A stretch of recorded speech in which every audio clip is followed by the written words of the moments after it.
মারপিটে যুক্ত থাকা অপরাধীকে খুঁজতে গিয়ে অস্ত্রসহ দুষ্কৃতীকে গ্রেপ্তার করল পুলিশ।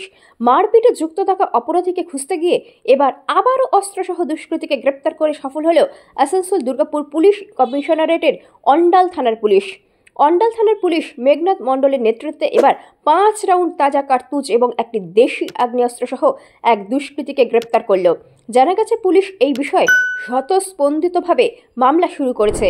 ঘটনা প্রসঙ্গে জানা যায়, অন্ডালের কাজৌরা গ্রামের মধুসূদনপুর কলিয়ারিতে রাত্রি 2টো নাগাদ পুলিশ অভিযান চালিয়ে বছর 32-এর রাজেশ কুমার তাঁতি নামের ওই ব্যক্তির বাড়ি থেকে আগ্নেয়াস্ত্র মজুত রেখেছে।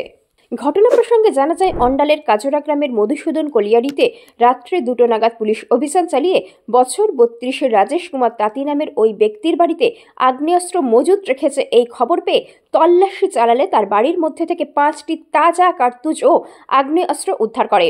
এই ঘটনার পরিপ্রেক্ষিতে পুলিশ 25-এর বি ধারায় অস্ত্র আইনে ওই ব্যক্তির বিরুদ্ধে মামলা করে। বৃহস্পতিবার পুলিশ ধৃতকে দুর্গাপুরের এসিজেএম আদালতে হাজির করেছে। জানা গেছে, পুলিশ ধৃতকে নিজেদের হেফাজতে নিয়ে পরবর্তীতে অন্য সকল তথ্য জানার জন্য 5 দিনের পুলিশি হেফাজতে নেওয়ার আবেদন জানিয়েছে।